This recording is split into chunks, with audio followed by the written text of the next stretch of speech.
My name is Richard Critchlow, and I will be presenting our senior project. Our senior project was sponsored by the GVSU chemistry department, and we were tasked with creating a device that could measure the fluorescence decay time of rubiby.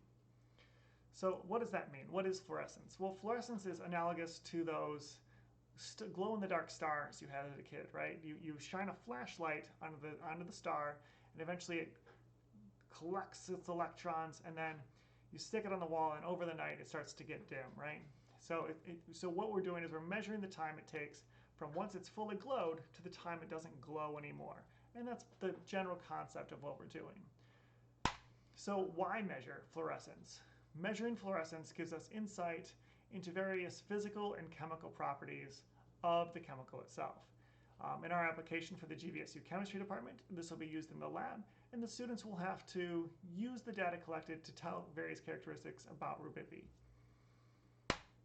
So why is this difficult for us? Well, rubiby has an incredibly fast fall time of about 450 nanoseconds. And so that's very quick, which means our flashlight, we need to light it up, also needs to shut off very quickly. That's right, because once we turn on the flashlight, we excite the chemical, and then it slowly dims, right?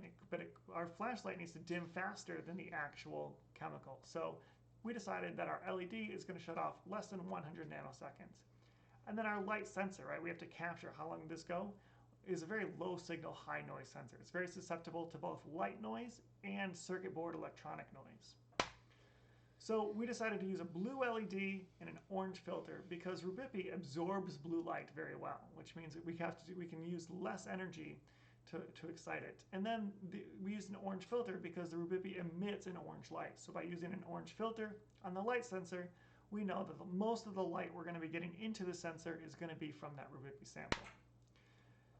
So we're going to create a circuit board that has three sections. We're going to have a power board that powers the main board, right? We're going to keep power out to keep the noise out.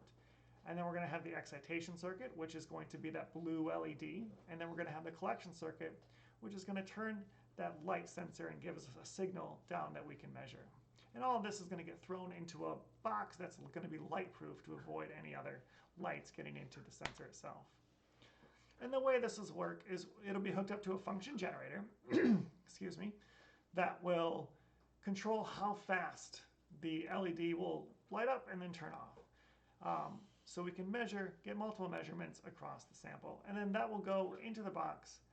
And then the box will put out a signal to an oscilloscope, and we can measure it from there. And this whole thing will be measured by being able to plug in, or powered by being able to plug into a standard wall outlet. And that's our project. Thank you very much.